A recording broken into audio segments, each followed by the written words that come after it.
Okay, shall I? Yes. Namaskar and very good evening to everybody. मित्र हो, मी रोहन पाटील, विषय सहाय्यक इंग्रजी डायट रायगड, जिल्हा शिक्षण व प्रशिक्षण संस्था पनवेल आणि जिल्हा परिषद रायगड यांच्या संयुक्त विद्यमाने आपण इयत्ता 10वीच्या विद्यार्थ्यांसाठी कृती पत्रिका मार्गदर्शक शिबिरांचं हे आयोजन केलेलं आहे. आणि या आयोजना संदर्भात आपण आता हा 4था दिवस साजरा करत आहोत. मित्र हो, आपण ह्या कार्यक्रमांतर्गत काय करणार आहोत तर जे आपले 10वीचे विद्यार्थी आहेत संपूर्ण महाराष्ट्रातून मराठी माध्यमाचे, या विशेषतः एसएससी बोर्डाचे, या विद्यार्थ्यांना 10वीचा इंग्रजीचा पेपर अधिक सुलभ सोडवता यावा, या पेपरवर जे काही टॉपिक आहेत महत्वाचे म्हणजे सगळेच टॉपिक, या प्रत्येक टॉपिकवर आपण रोज चर्चासत्र आयोजित केलेलं आहे. आणि प्रत्येक मार्गदर्शक तुम्हाला या टॉपिकवर दररोजचं वेगवेगळ्या प्रकारचं मार्गदर्शन हे तुम्हाला ज्ञात आहे. मागील रविवारपासून आता हा 4था दिवस आहे.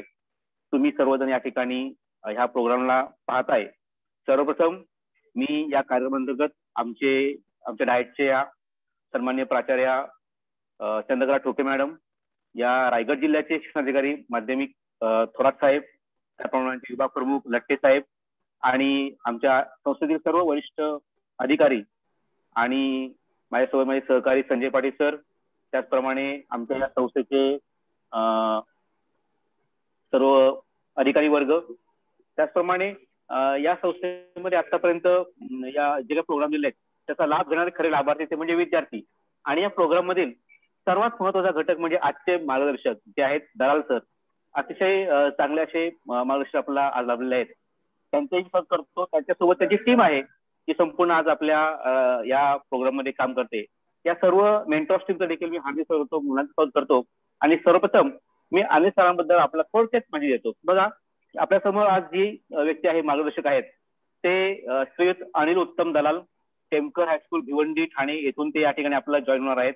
ते आपल्या विद्यार्थी मित्रांना आज या सेक्शनवर, पोएट्री या सेक्शनवर ते तुम्हाला मार्गदर्शन करणार आहेत.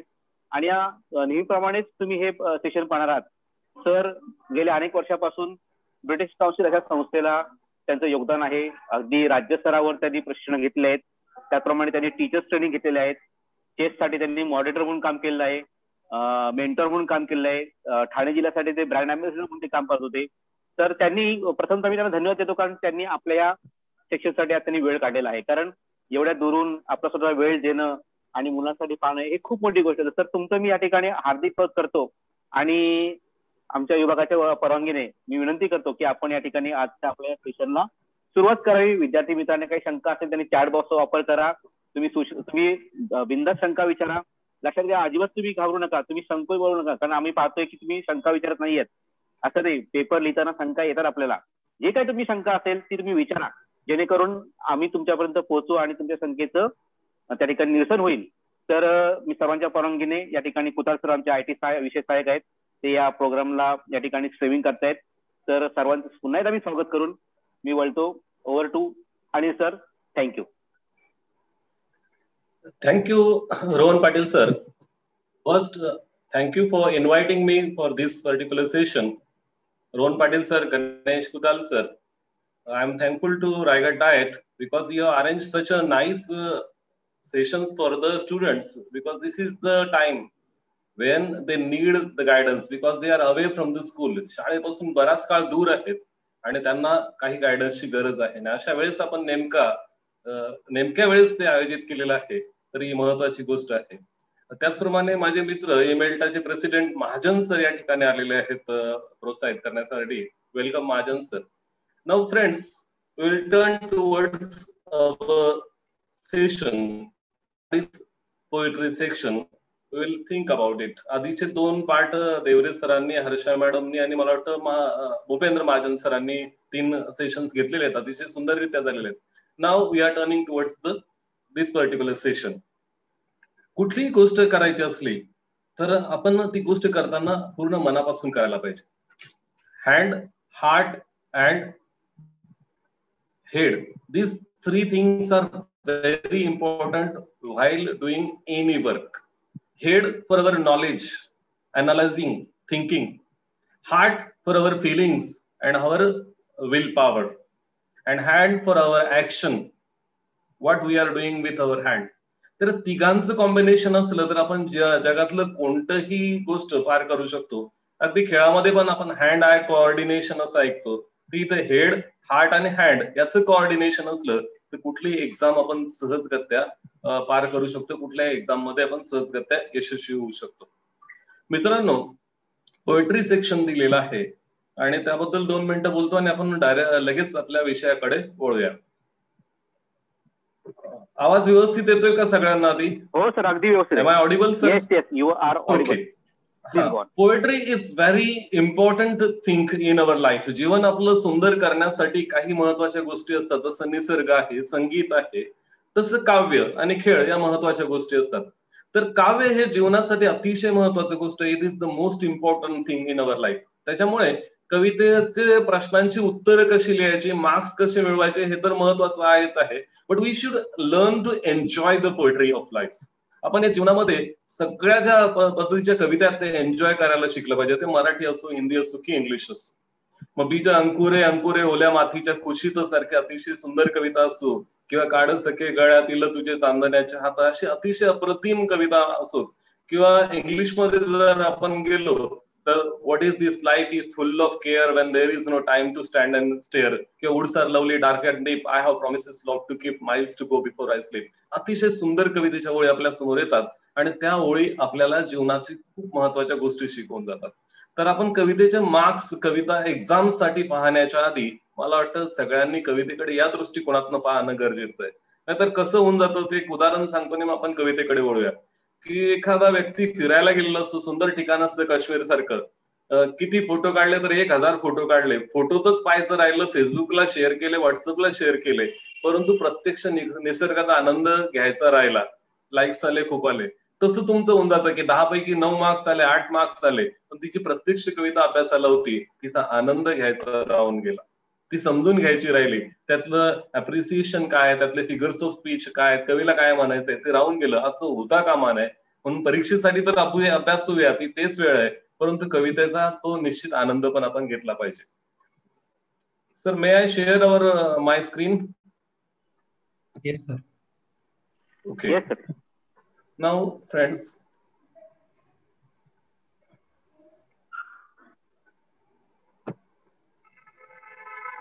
this is section 3 for poetry. Section 3 total section is for 10 marks, for 5 marks A part, and for 5 marks B part is there. Okay, before going towards that, we'll see one thing. पण का हा video पाहिला?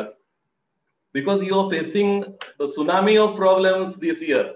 अनेक समस्या येतात, pandemic situation, आर्थिक समस्या आहेत, मानसिक समस्या आहेत, घरात बसायला लागतंय, अनेक समस्यांचा सामना करायला लागतोय. सगळ्यात वाईट गोष्ट आहे की शाळा उघडलेल्या नाहीयेत आणि त्यामुळे आपले मित्रमैत्रिणी भेटत नाहीत, शिकायला भेटत नाही. तर या सगळ्या समस्यांवर मात करून आपल्याला पुढे जायचंय. जगात अनेक समस्या असतात पण त्याच्यावर मात करता येते आणि म्हणून आपण सुरुवातीला हा व्हिडिओ पाहिला की आपण या परिस्थितीला घाबरायचं नाही, तिच्यावर मात करायचं आणि ते मात करण्यासाठीच हे डायट रायगडने आयोजित केलेले सेशन्स आहेत. आपण पुढे सरकूया, यातनं आपल्याला नेमका अर्थ आपण घेतला असेल तर. Now will turn towards the poetry section and that is textual poem for comprehension. 5 मार्कासाठी हा पहिला पाठ असतो, टेक्स्च्युअल पोएम फॉर कॉम्प्रिहेन्शन. आपल्या पुस्तकामध्ये एकूण 8 कविता आहेत, त्यातली या वर्षासाठी एक कविता captain O my captain syllabus मधनं रिड्यूस केलेली आहे. त्याच्यामुळे 7 कविता आपल्याला या परीक्षेसाठी आहेत आणि त्यातनं कुठला तरी एक कविता पूर्ण देतील किंवा त्यातले काही स्टांजाज देतील, तर ते आपल्याला या ठिकाणी कॉम्प्रिहेन्शन साठी देणार आहे. कॉम्प्रिहेन्शन म्हणजे काय? तर एखाद्या स्टांजा असेल किंवा पॅसेज असेल, त्याचं व्यवस्थित असं अंडरस्टँडिंग, त्यातनं काय सांगितलंय ते समजणं आणि मग त्याला आपल्याला रिस्पॉन्ड करता आलं पाहिजे. तर यासाठी हे कॉम्प्रिहेन्शन दिलेलं आहे. हा पूर्ण कॉम्प्रिहेन्शनचा एक जो स्टांजा असेल किंवा एक पोएम असेल ती 5 मार्कांसाठी असेल. ओके, त्याचं बायफर्केशन कसं आहे ते आपण पाहूया आणि एक एक क्वेश्चन्स कडे जाऊया. सिंपल फॅक्च्युअल क्वेश्चन हा पहिला असेल. A1 क्वेश्चन आहे. सिंपल फॅक्च्युअल ऍक्टिव्हिटी त्याच्यामध्ये दिलेल्या असतील. आपण ऍक्टिव्हिटी शीट आपली क्वेश्चन पेपर जिला म्हणतो ते ऍक्टिव्हिटी शीट असेल आणि सगळ्या ऍक्टिव्हिटीज दिलेल्या आहेत. तर ऍक्टिव्हिटी शीट असेल आणि पहिला क्वेश्चन 2 मार्क्ससाठी असेल. त्या अतिशय इझी ऍक्टिव्हिटीज या ठिकाणी दिलेल्या असतील. परंतु जेव्हा इझी ऍक्टिव्हिटी म्हणतो मित्रांनो त्यावेळेस एक गोष्ट पक्की लक्षात ठेवा तुम्ही की जे सोपं असतं मेरी कश्ती वाट उभी जहा पाणी कम था, जे सोपं असतं तिथे आपण मार्क्स घालून बसतो. याच्या नावाकडे पहा, सिंपल आहे, फॅक्च्युअल आहे, पण फॅक्ट आहे त्याच्यामध्ये आणि त्याच्यामुळे फॅक्टला जवळचं एरर किंवा असं काही संधी नसते. नेमकंच आन्सर पाहिजे, एकतर ते बरोबर असेल ना तर चुकीचं असेल. तर सोप्या उदाहरणाने पाहू की छत्रपती शिवाजी महाराजांचा जन्म कुठे झाला, तर उत्तर शिवनेरीच असायला पाहिजे. त्याच्या जवळच उत्तर चला रायगड दिलं, प्रतापगड देऊन टाकलं तर बरोबर देता येईल का, तर नाही देता येणार.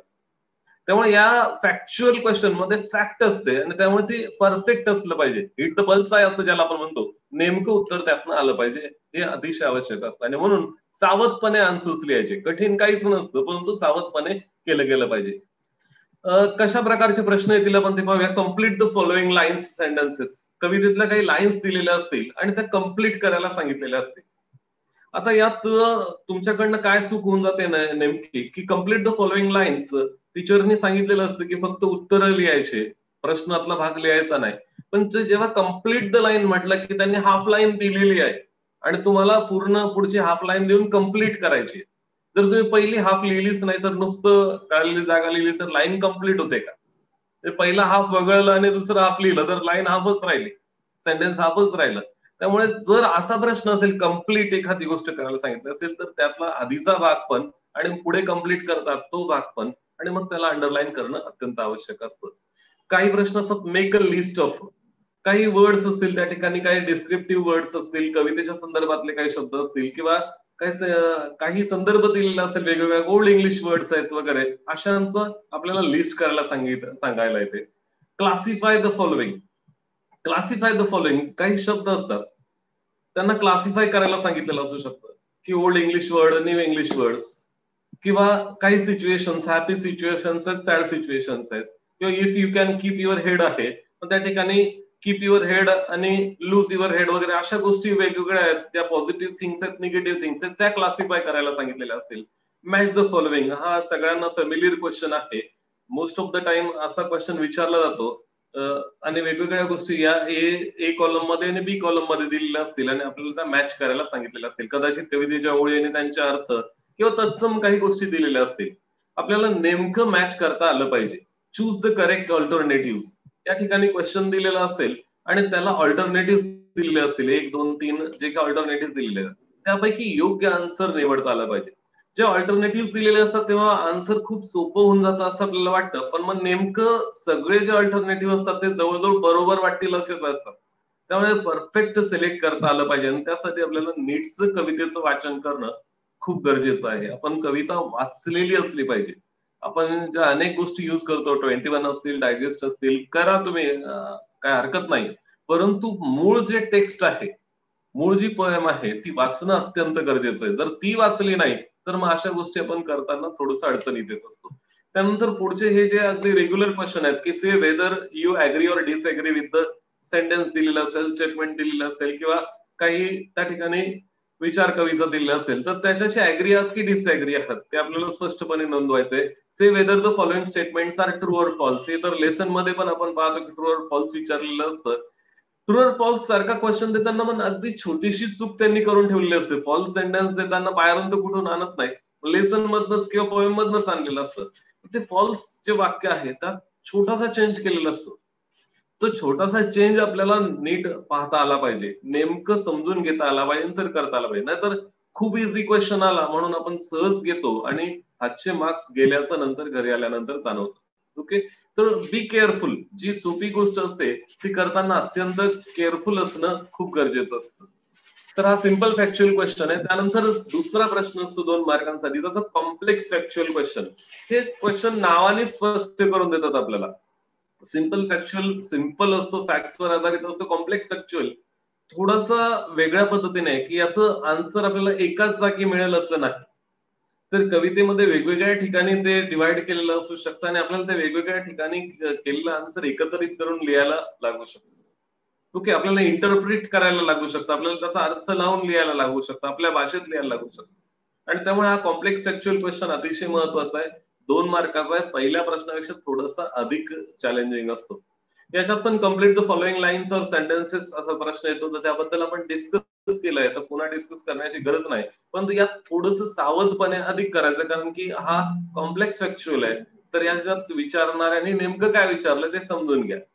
मॅच द फॉलोइंग कॉलम्स, पुन्हा मॅच द फॉलोइंग आधी आपण बघितलंय, पुन्हा त्याबद्दल बोलत नाही. चूज द करेक्ट अल्टरनेटिव्ह बद्दल आपण डिस्कस केले. Complete the following web. आता एक लक्षात घ्या की ज्या पद्धतीने ऍक्टिव्हिटी शीट बनवणाऱ्यांनी प्रश्न विचारलेले असतील, मग त्यांनी वेब मध्ये क्वेश्चन विचारले असतील तर आन्सर वेब मध्ये द्या. त्यांनी जर टेबल कम्प्लीट करायला सांगितलं असेल तर आन्सर टेबल मध्ये लिहा. जो फॉर्म त्यांनी वापरलाय, टॅब्युलर फॉर्म वापरलाय की पाय चार्ट वापरलाय की काय सांगितलंय त्या पद्धतीने आन्सर लिहा. आपल्याला जसा प्रश्न आला तसं उत्तर द्यायचंय. ओके, वेगळ्या पद्धतीने करायला जाल की चला वेब मध्ये विचारलाय आणि पॅसेज मध्ये लिहून टाकलं, असं अजिबात करू नका. Find out lines, right lines.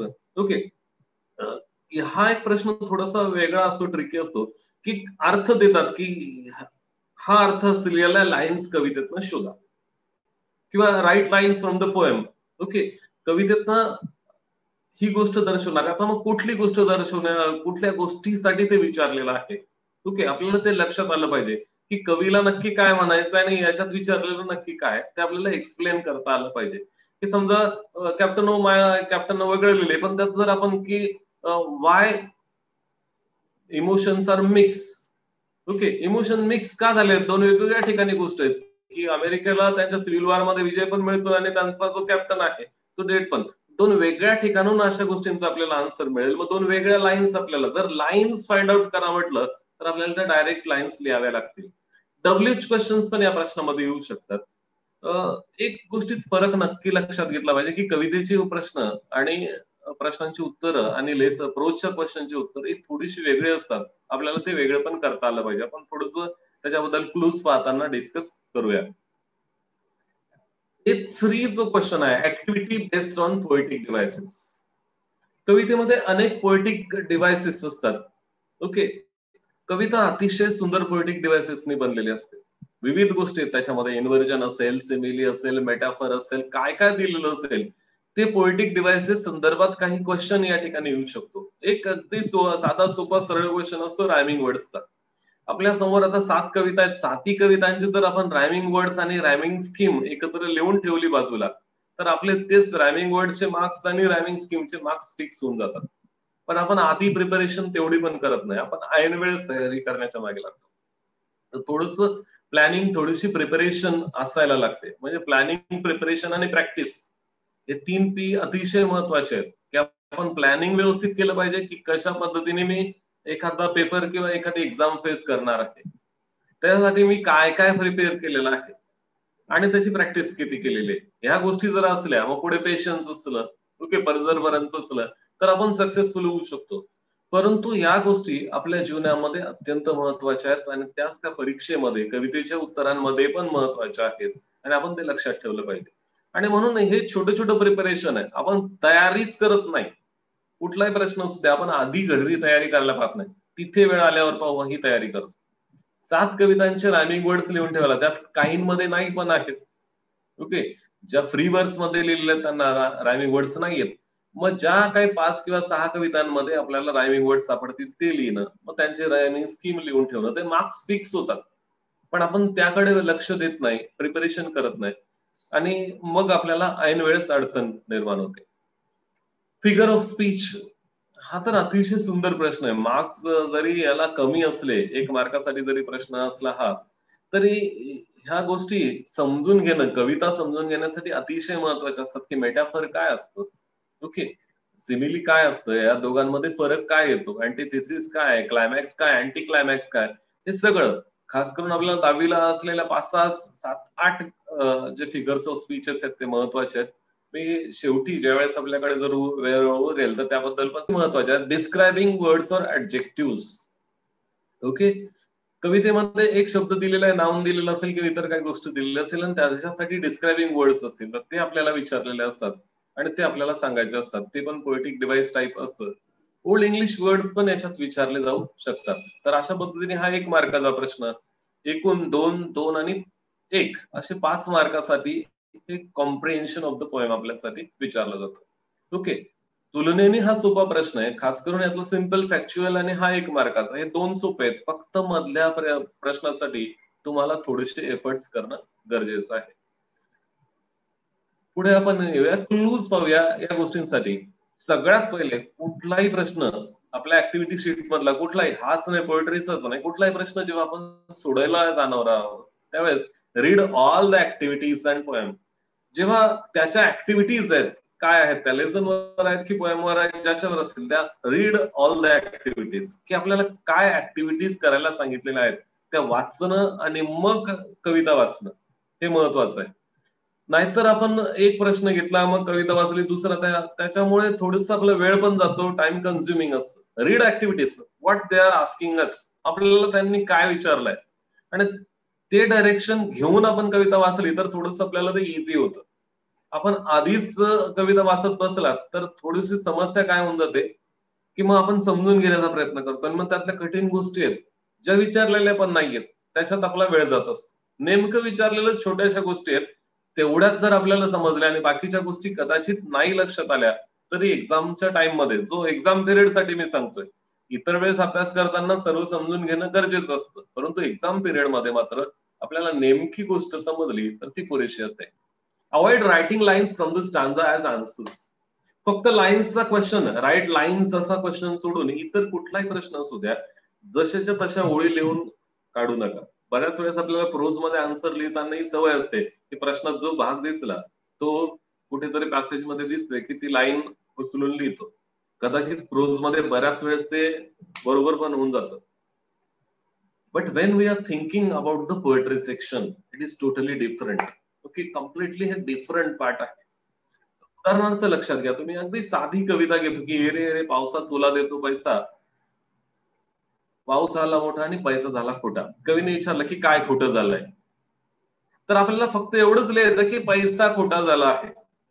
Okay, दोन्ही ओळी लिहून काढणार आहोत का? ओके, आपण पूर्ण ओळी त्या ठिकाणी लिहिणार आहोत का? तर नाही. ओके, मग पूर्ण जर ओळीच्या ओळी लिहून काढणार नाही, नेमक्या आन्सर म्हणजे प्रोज मध्ये आपल्या शब्दामध्ये उत्तर लिहायचंय, ओळीच्या ओळी उचलून लिहायच्या नाहीयेत. हे नीट कवितेचे आन्सर्स लिहिताना लक्षात घ्यायचं, नाहीतर मग ते चुकीचं होतं. Okay, write in your own language. बघा, न समजून घेता लिहिण्याचे अनेक तोटे होतात की आपल्याला नेमकं his father was a doctor असं लिहिलेलं असलं, ओके, म्हणजे त्या लेसन मध्ये डायरेक्ट मध्ये असेल की my father was a doctor, okay, आणि जर आन्सर लिहायचं असलं what was his father, writer's father, narrator's father, तुम्ही लिहिलं my father was a doctor, तर माय फादर हे आन्सर आहे का? ओके, तर मग तिथे जे चेंजेस करणं गरजेचं आहे, ते प्रोज असो की पोएट्री असो, ते गरजेचंच आहे. आपल्याला नेमके चेंजेस करता आले पाहिजे. मायचं हिज किंवा हर जे काय बदल आहे किंवा कवितेची लाईन न लिहिता त्यात बदल करणं खूप गरजेचं आहे.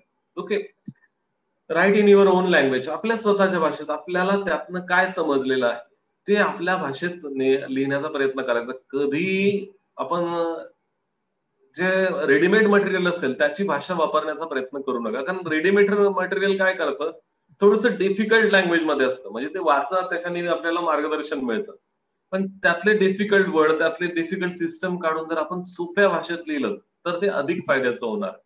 नाहीतर मग पाठ करायला जातो आपण आणि थोडंसं प्रश्नाची सिस्टम बदलली की मग आपण अडचणीत येतो. ओके, कदाचित कविता आपल्याला नीटशी वाचली नाही ना, मराठीत पण दिलेली असते काही ठिकाणी, ती वाचून काढलीत, नीट समजून घेतलीत तर कुठले आन्सर लिहिताना कामात येईल. Reply the activity as it is ask, हे सांगितलंय मी वेबच्या टायमाला की जशा पद्धतीने विचारलाय प्रश्न तशा पद्धतीने उत्तर द्या. You have to think and interpret file answering. त्या कवीला रोड ऑफ लाईफ म्हणजे नक्की काय म्हणायचं आहे, नक्की जीवनाचा असा एखादी रस्ता आहे का, त्याच्याबद्दल बोलतोय का, की रोड ऑफ लाईफ कशाला म्हटलंय ते? ओके, डार्केन रोड्स, ओके, किंवा डार्केन पाथ, हे डार्केन पाथ काय आहेत, डार्केन कशाला म्हटलंय, नुसतं त्यांना अंधाराबद्दल बोलायचंय की इतर कशाबद्दल बोलायचंय? स्नेक्स अँड स्कॉर्पियन्स बद्दल तो म्हणालाय तर का म्हणालाय हे आपल्याला इंटरप्रिट करता आलं पाहिजे. ओके, आणि त्या दृष्टीने आन्सर लिहिता आलं पाहिजे. Try to understand and enjoy the various poetic devices use by the poets. Okay, हे तर खूप महत्वाचं आहे.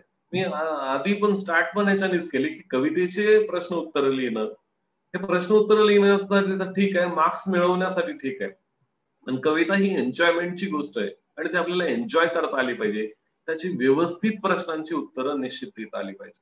ओके, आणि ती उत्तरं लिहित असताना त्याचं आनंद कुठे आहे, म्हणजे रायमिंग वर्ड्स हे आनंददायी असतात. ओके, रायमिंग वर्ड्स आनंददायी असतात, त्यातलं रायमिंग स्कीम आनंददायी असतात, त्यातल्या सगळ्या फिगर्स ऑफ स्पीच आनंददायी असतात. कवीने प्रत्येक वापरलेला शब्द महत्वाचा असतो. ओके, आणि तो प्रत्येक वापरलेला शब्द जो आहे तो आपल्याला व्यवस्थितपणे समजून घेता आला पाहिजे. कवीचे शब्द अतिशय महत्वाचे असतात, त्यातला अर्थ अतिशय महत्वाचा असतो. ओके, म्हणजे कविता साध्या साध्या गोष्टीत कुठल्या कुठल्या पद्धतीने युज करते, कुठले शब्द युज केलेले असतात. अगदी मराठीत पाहिलं तर बरे झाले वारलो मी जगण्यापासून वाचलो मी, वारलो मी आणि वाचलो मी असा शब्द त्यांनी वापरलेला आहे.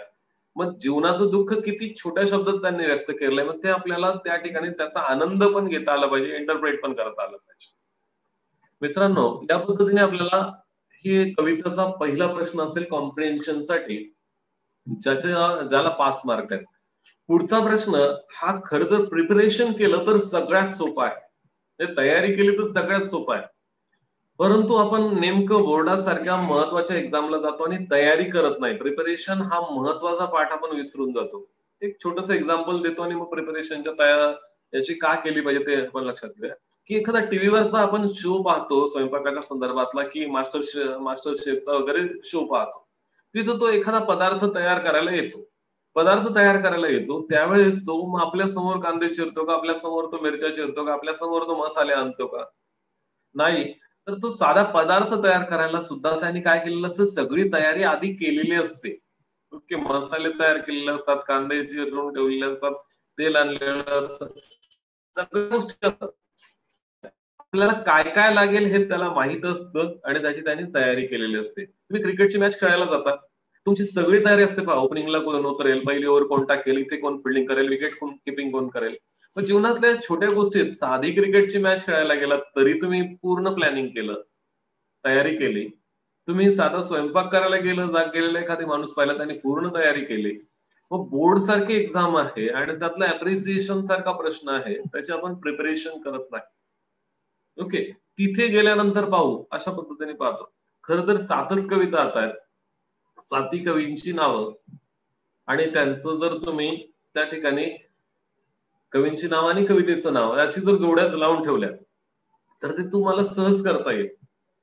तुम्हाला अनम्यूट करायला अलाउ केलाय की नाही माहिती नाही, तर मी 1-2 कवींचं सहज जर विचारलं असतं तर तुम्हाला लगेच सांगता येईल का नाही, तो प्रश्नच आहे माझ्यासमोर.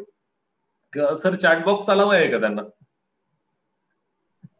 Yes sir, yes. Hello, chatbox allow केलेला आहे? हो हो. हा, चॅटबॉक्स मध्ये तुम्ही फास्ट लिहा. आपण फास्टेस्ट फिंगर फर्स्ट पाहूया की कोण पटकन उत्तर देतं चॅटबॉक्स मध्ये. बास्केट फुल ऑफ मूनलाइट कोण पोएट आहे? Write down the name of the poet quickly. Basket full of moonlight, fastest finger first आपण करतोय समजा. बास्केट फुल ऑफ मूनलाइट कोण पोएट आहे? Write in chat box quickly. Very good. Nishant कदमनी सुनील शर्मा लिहिलंय. Vedika Patil, very good. Okay, answers are right. तर हे दोघं फास्टेस्ट ठरलेले आहेत आताचे, आणि आता पुढे उत्तरं येत आहेत. दुसरं एक विचारतो आणि लगेच आपण पुढे सरकूया. The world is mine, the world is mine थोडस डिफिकल्ट आहे. The world is mine, Sunil Sharma झालंय उत्तर. आता पुढचं दुसऱ्याने chat box. The world is mine या पोएमचं पोएट कोण आहे? फास्ट. म्हणजे आपण प्रिपरेशन किती करतो त्याचा अंदाज आपल्याला येईल. Very good. या ठिकाणी कोणी आन्सर दिलंय? प्रेम सपकाल, जॉय लेवलेट. पुढचं थोडस त्याचं स्पेलिंग घाईच्या लिहिण्यामध्ये चुकलंय, क्रॉफोर्ड आहे तो, परंतु अतिशय सुंदर, अतिशय सुंदर. ओके, बऱ्याच जणांचे आता उत्तर आलेत. Thank you very much, thank you very much. असं आपण साधी कवितांची जर तयारी करून ठेवली की नेम ऑफ द पोएट आणि टायटल ऑफ द पोएम याच्या जर जोड्या लावून ठेवल्या, थँक्यू व्हेरी मच सर. आता आपण थांबवू शकतो. म्हणजे तुम्ही आता आन्सर देणं थांबवा, कारण एकाने दिलं की मग वारंवार सगळ्यांनी तेच आन्सर देण्याची गरज नाही. आपण चॅट बॉक्स डिसेबल करू शकतो. तुम्ही ऍक्टिव्ह आहात हे पण त्यातनं दिसलं की तुम्ही सजग पण आहात, आन्सर पण देतात. So it's very nice. युट्यूबवर पण जे मुलं पाहतायत ते पण आन्सर देत असतील अशी आपण अपेक्षा करूया. ओके मित्रांनो, हा एक अतिशय सोपी गोष्ट आहे की टायटल आणि आपण नेम ऑफ द पोएट 7 जणांच्या जोड्या जर एकदा लावून ठेवल्यात आणि नजरेसमोर ठेवल्या, एखाद्या दरवाजावर चिटकवून ठेवल्या किंवा कुठे चांगल्या ठिकाणी नेहमी नजरेसमोर पडेल अशा ठिकाणी, तर ते आपल्याला कामात येईल. रायमिंग स्कीम, पुन्हा 7च कविता आहेत. रायमिंग स्कीम काय काय आहे कोणत्या कोणत्या कवितेची, ओके, ती जर आपण लक्षात घेतली तर हा पुन्हा आपल्याला मार्क मिळेल. टायटल अर्ध्या मार्काला आहे, नेम ऑफ द पोएट अर्ध्या मार्काला आहे, पण ते समोरच दिसतं आपल्याला, कविता दिलेली असणार आहे, नेम ऑफ द पोएट दिलेलं असणार. ओके, रायमिंग स्कीम शोधताना आपल्याला आधी रायमिंग वर्ड्स जर शोधता आले तर आपल्याला रायमिंग स्कीम शोधता येणार आहे. आणि मग ते कशा पद्धतीने A B B C C नेमकी कशा पद्धतीने रायमिंग स्कीम दिलेली आहे ती जर आपण अभ्यासली, साधी कवितांची पुन्हा ते अभ्यासून ठेवली तर खूप उपयोगाचं ठरणार आहे. Figure of speech any one, आपल्याला कवितेमधनं कोणताही एक फिगर ऑफ स्पीच शोधायला सांगितलेला आहे. किंवा या ओळींमध्ये, या दिलेल्या स्टांजामध्ये किंवा या दिलेल्या कवितेमध्ये सिमिली दिलेली आहे का. काही गोष्टी अतिशय सोप्या असतात आणि बहुतेक कवितांमध्ये अलिट्रेशन किंवा रेपिटेशन अगदी सहज आपल्याला सापडतं. Tiger tiger burning bright, tiger tiger दोनदा दिसतंय, एरे एरे पावसा, एरे एरे दोनदा म्हटलेला आहे. ओके, तर ह्या जेव्हा गोष्टी असतात त्या अतिशय कवितेचं सौंदर्य वाढवण्यासाठी वापरलेल्या असतात, तर ते आपल्याला सहज शोधता आलं पाहिजे. जे सोपं ते शोधून पाहिलेली आहे, तर ते नसेल मिळत तर मग दुसरं. पण बहुतेक कविता आहेत त्यांच्यामध्ये या सहज साध्या गोष्टी मिळून जातील. तर ते फिगर ऑफ स्पीच आपल्यासाठी एक लिहायचंय, आपण 2 लिहून ठेवले तरी चालणारे जर वेळ असेल तर. ओके, थीम सेंट्रल आयडिया हा एक महत्वाचा प्रश्न आहे. याच्यासाठी आपल्याला कविता नीटशी वाचणं गरजेचं आहे, समजून घेणं गरजेचं आहे. आणि त्या कवितेची थीम काय आहे, नक्की त्या कवितेमध्ये पोएटला काय म्हणायचं आहे आणि त्याची सेंट्रल आयडिया काय आहे, थोडक्यात आपल्याला सांगता आली पाहिजे. ही कला आपल्याजवळ असते पण आपण इंग्लिशमध्ये वापरत नाही. म्हणजे एखादा सिनेमा पाहून आलात, 3 तास सिनेमा पाहून आलात आणि मित्राला जर विचारलं की स्टोरी सांग, तर आपण ती 2-3 मिनिटात सांगून टाकतो. तीच समरायझिंग आहे आणि तीच आपल्याला सेंट्रल आयडिया आहे. नेमकं काय ते आपण सांगतो. 3 तासाची स्टोरी 3 तासात सांगत नाही आपण, 2-3 मिनिटात सांगतो. तर तसंच आपल्याला हे कवितेतली नेमकी सेंट्रल आयडिया काय, नेमकं कवीला काय म्हणायचं आहे ते आपल्याला पोहोचवता आलं पाहिजे.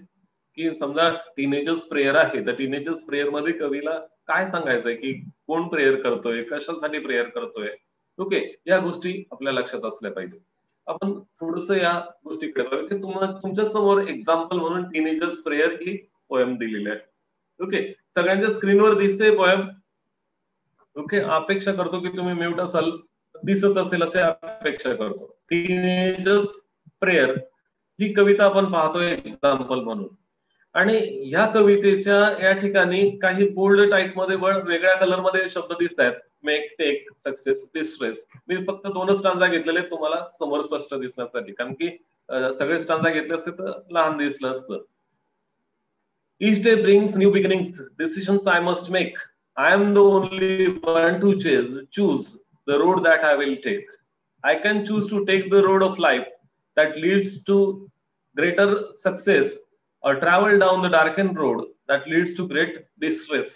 वाचतानाच मेक आणि टेक, सक्सेस आणि डिस्ट्रेस हे काय आहे हेच आपल्याला समजून जातं की हे रायमिंग वर्ड्स आहेत. आणि मग आपल्याला या प्रश्नात तर रायमिंग वर्ड शोधायचे नसतात आधीच्या प्रश्नात, मग रायमिंग स्कीम शोधायची, त्यासाठी हे कामात येतील.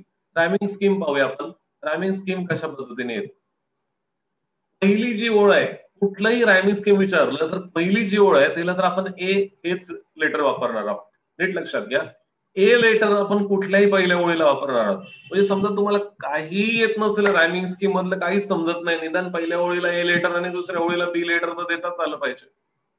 ओके, जर दोन्ही समान होत असेल तर ए होईल, परंतु आपल्याला एवढी साधी गोष्ट निदान एने स्टार्ट करता आलं पाहिजे एवढं निश्चित. सेकंड पार्ट, फर्स्ट लाईनचं लास्ट वर्ड आहे आणि सेकंड लाईनचा लास्ट वर्ड आहे, हे दोन्ही राईम होत नाही आणि म्हणून सेम आपल्याला लेटर युज करता येत नाही. जर बिगिनिंग्सलाच राईम होणारा वर्ड असता तर आपण ए वापरला असता, नाही होत आहे म्हणून बी वेगळं लेटर घेतलंय त्या ठिकाणी.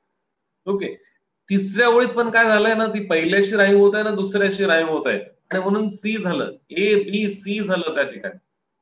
आता चौथं ज्यावेळेस आपण पाहणार तर पुन्हा बी झालं, ए बी सी बी अशी रायमिंग स्कीम आपल्याला या फर्स्ट स्टांजामध्ये सापडते.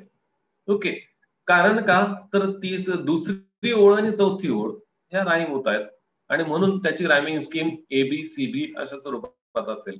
पुढचा स्टांजा पण सेम पद्धतीने जाईल. बहुतेक वेळेस, आता हे 100% नाही परंतु 99% एका स्टांजात असेल तीच राईम स्कीम शक्यतो कवीने पुढे कॅरी केलेली असते.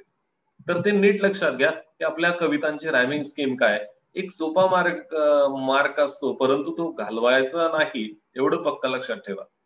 त्यानंतर फिगर्स ऑफ स्पीच आपण जे पाहतो तर या कवितेचं एक्झाम्पल पाहिलं म्हणून यातले पाहूया. Each day brings new beginnings, हे कोणतं फिगर ऑफ स्पीच आहे बरं या ठिकाणी? कोणतं फिगर ऑफ स्पीच आहे? तुम्ही चॅट बॉक्सचा यूज करू शकता. कोणतं फिगर ऑफ स्पीच आहे? Each day brings new beginnings. आणि मी त्या ठिकाणी बोल्ड आपलं रेड मध्ये लिहिलेलं पण आहे.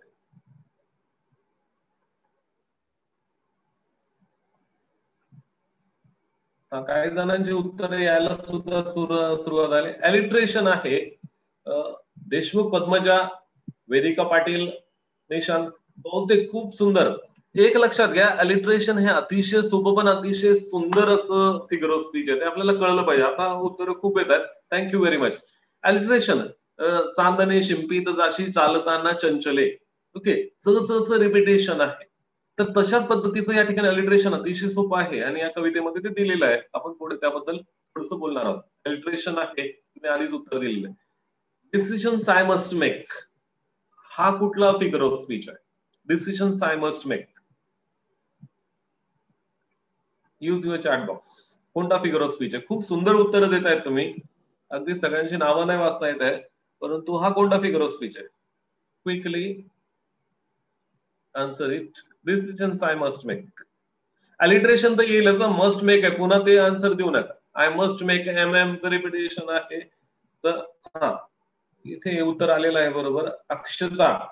Okay, inversion. इन्व्हर्जन आहे. इन्व्हर्जन काय असतं तर नॉर्मली जे प्रोज मध्ये आहे सब्जेक्ट वर्ब ऑब्जेक्ट असं इंग्लिशमध्ये वाक्यरचना असते. आधी कर्ता असतो, मग वर्ब असतं, नंतर ऑब्जेक्ट असतं. इन्व्हर्जन बरोबर आहे आणि नंतर बरेच जण बरोबर उत्तर देतात. Thank you very much for responding, की तुम्ही झोपलेले नाही आहात, मोबाईल बाजूला ठेवलेला नाहीये आणि तुम्ही खऱ्या अर्थाने लेक्चर ऐकता. इन्व्हर्जन आहे डिसिजन्स आय मस्ट मेक. तर या इन्व्हर्जन मध्ये काय केलेलं असतं की ती योग्य क्रमाने मांडलेलं नाही, ग्रॅमॅटिकली क्रम चुकलेला असतो. इथे डिसिजन्स हा शब्द पुढे आला आणि आय मस्ट मेक. खरं तर वाक्यरचना कशी पाहिजे प्रोज मध्ये? I must make the decision.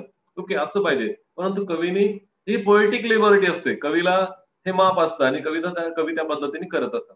पुढचं एक एक्झाम्पल पाहूया आपण. इन्व्हर्जन हे आन्सर आलंय.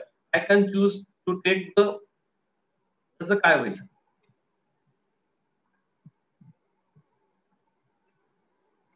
रोड ऑफ लाईफ आहे, काय ना. 3 विचारलेत, एकच आपल्याला लिहायचं असणार आहे. तुम्ही जर 3 शोधू शकला तर खूप छान गोष्ट आहे. दिसते का पूर्ण स्क्रीनवरती लाईन पूर्ण दिसते ना?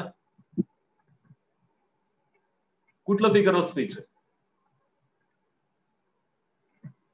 रोड ऑफ लाईफ काय म्हणता येईल? जिंदगी एक सफर आहे सुहाना, सफर म्हटलंय. मेटाफर आहे. Okay, very good. This is metaphor. Okay, metaphor आहे. मेटाफर काय असतं तर एखादी गोष्ट, जसं चाफा बोले ना चाफा चाले ना, जर चाफा कोणाला म्हटलंय तर फुलाला नाही म्हटलेलं, तर चाफा त्या ठिकाणी म्हटलेलं आहे एका स्त्रीला. तसं जिंदगी एक सफर आहे सुहाना, जीवनाला सफर म्हटलेलं डायरेक्ट, सफर सारखा नाही म्हटलेलं. मेटाफर पण दिलेले आहेत. तुम्ही खूप सुंदर उत्तर देतात आणि त्याबद्दल नाव वाचतो फक्त कारण की यतीश भगत, वेदिका पाटील, प्रचिती Patil, very nice answers. Thank you very much. Okay, तर या पद्धतीने आपल्याला फिगर्स ऑफ स्पीच विचारले जातील. म्हणजे या ठिकाणी नेम ऑफ द पोएट झालं, टायटल झालं, ओके, आपण रायमिंग स्कीम पाहिली आणि फिगर ऑफ स्पीच पाहिले. या प्रश्नामध्ये सगळ्यात थोडंसं चॅलेंजिंग क्वेश्चन असतो theme, central idea of the poem. तुम्ही जर याचा एक तक्ताच बनवून घेतला किंवा सगळ्या कवितेची जर तुम्ही थीम किंवा सेंट्रल आयडियाज तुम्ही एकत्रीकरण केलं आणि त्यांचा जर नीट अभ्यास केला तर ते फायदेशीर होणार आहे. या ठिकाणी मी थीम, सेंट्रल आयडिया दिलेली आहे आणि तुम्ही ती कोणत्या कवितेची ते सांगायचं. तुम्हाला थीम, सेंट्रल आयडिया नाही विचारलं, मी थीम, सेंट्रल आयडिया या ठिकाणी दिलेले आहे, कोणत्या कवितेची ते मला सांगायचं. The theme of the poem is a teenager's dilemma about making the right decision. The responsibility of choice falls fully on him. The teenager in the poem prays to God to help and guide him to take the right decision in the life. कोणत्या कवितेचं हे theme किंवा central idea आहे? Okay, पुन्हा तुमचे answers त्या ठिकाणी यायला सुरुवात झालेली आहे. टीनेजर्स प्रेयर खूप सर्वात पहिले उत्तर दिलेले आहे त्यांचं मी नाव असतो निशांत कदम. हा साधा देशमुख पद्मजा हे फास्टेस्ट आहेत आणि फास्ट उत्तर देतात, बरोबर भरपूर जण उत्तर देतात. Thank you very much. ओके, पहिलीच कविता एक्झाम्पल म्हणून इथे होती आणि त्यामुळे ते सोपं गेलं. आता हे पाहूया.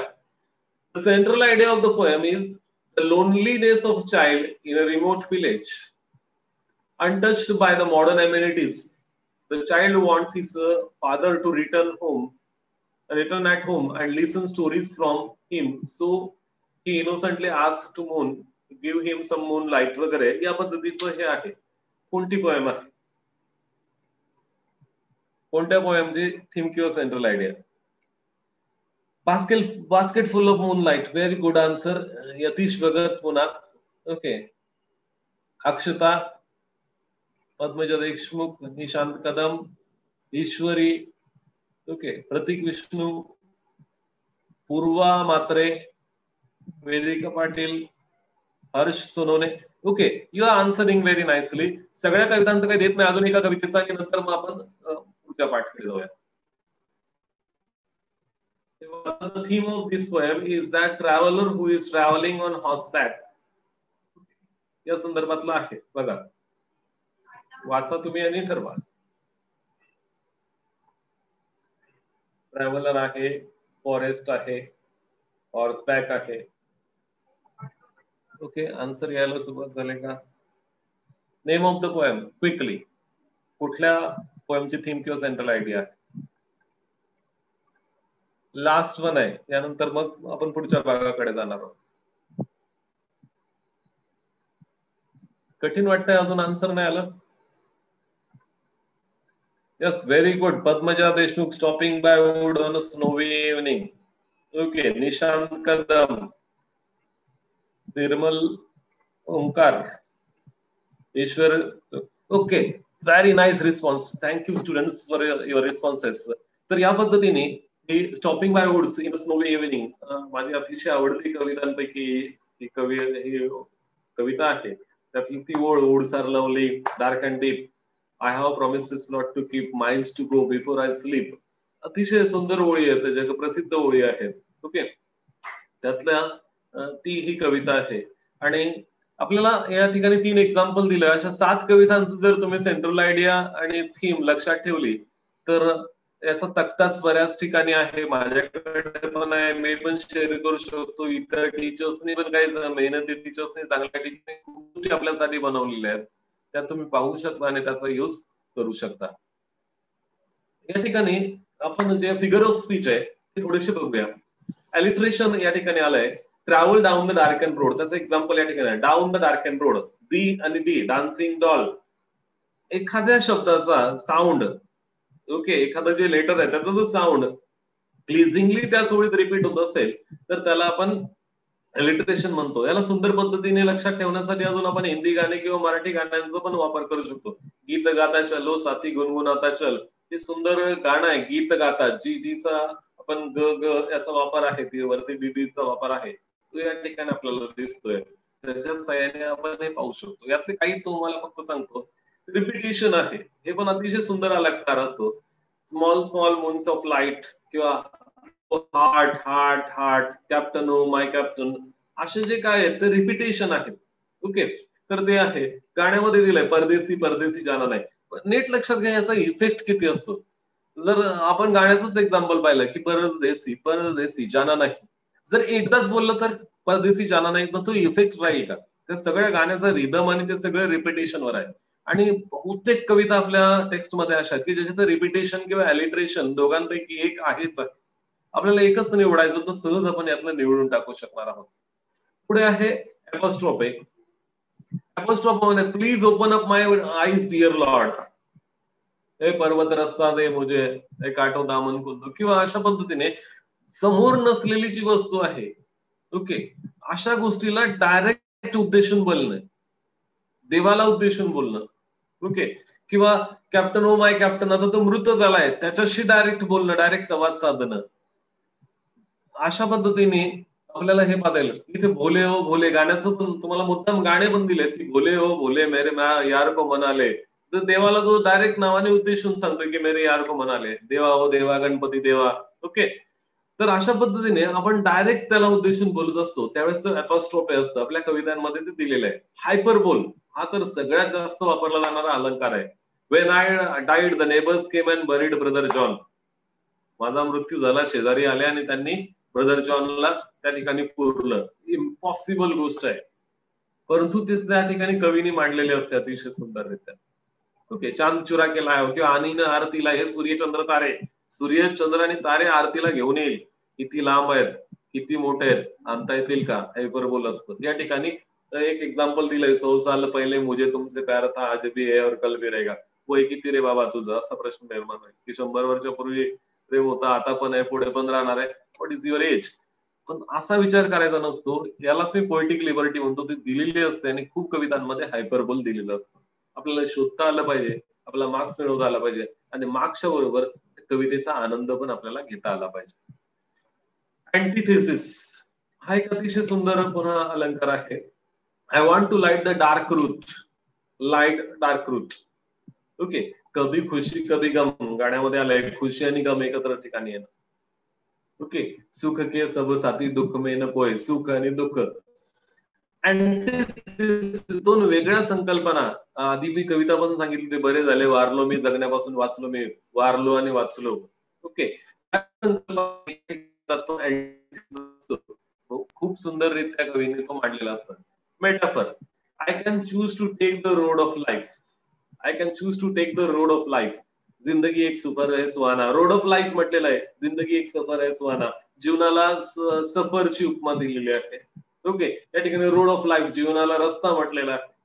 ओके, तर अशा पद्धतीने अनेक आपण गाण्यांच्या स्वरूपामध्ये वगैरे जाऊ शकतो. या ठिकाणी मी 6 घेतलेले आहेत. सिमिली आणि मेटाफर मधला एक फरक तुम्ही लक्षात घ्यायला पाहिजे.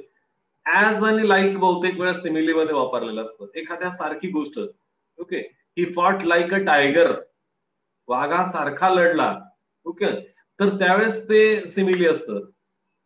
आणि Tanaji the tiger fought bravely, Tanaji the tiger directly म्हटलं तर ते मेटाफर असतं. हे आपल्याला नीट लक्षात घेता आलं पाहिजे. तर या ठिकाणी हे संपतंय. तुम्हाला काही शंका असतील तर तुम्ही विचारू शकता. ओके, 1 तासाचा आपल्याला वेळ दिलेला आहे आणि जवळजवळ इथे 7:50च्या पुढे झालेले आहेत. 5-10 मिनिटं आपण काही संवाद करू शकतो. तुम्हाला काही शंका? आपण डाएटचा जो ईमेल आयडी दिलेला आहे व्हिडिओच्या डिस्क्रिप्शन मध्ये, त्या ईमेल आयडी वर आपण आपली शंका, प्रश्न, क्वेरीज देऊ शकता. तर रोहन पाटील, हा सर, हा समअप करूया, आपला वेळ पण झालेला आहे. ओके सर, माझा आवाज येते? हो, येतोय सर. हा मित्र हो, आज आपल्या ह्या सेशन मध्ये अनिल सरांनी खरोखरच विद्यार्थ्यांना मंत्रमुग्ध केले. म्हणजे पोएट्री हा सेक्शन तसा पाहिला तर मुलांसाठी ती कविता समजून घेण्यात त्यांचा खूप वेळ जातो आणि मग प्रश्नच कळत नाहीत आणि प्रश्नाची उत्तर कशी द्यायची, आणि मग कधी कधी मुलं काय करतात, पूर्ण कवितेची ओळख लिहून टाकतात.